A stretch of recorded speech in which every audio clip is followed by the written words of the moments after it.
So in front of me I've got Comiso E6. In this video I'll show you gestures of your earbuds.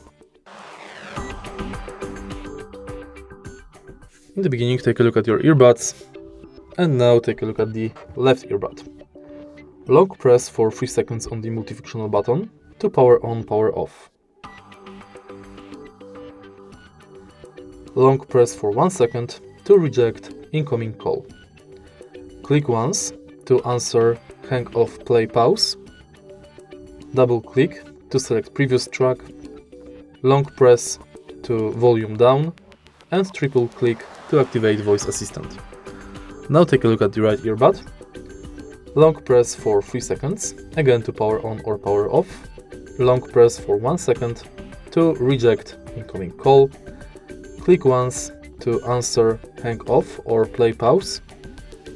Double click to select next track.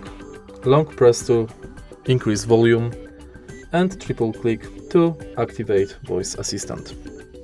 And that's basically it.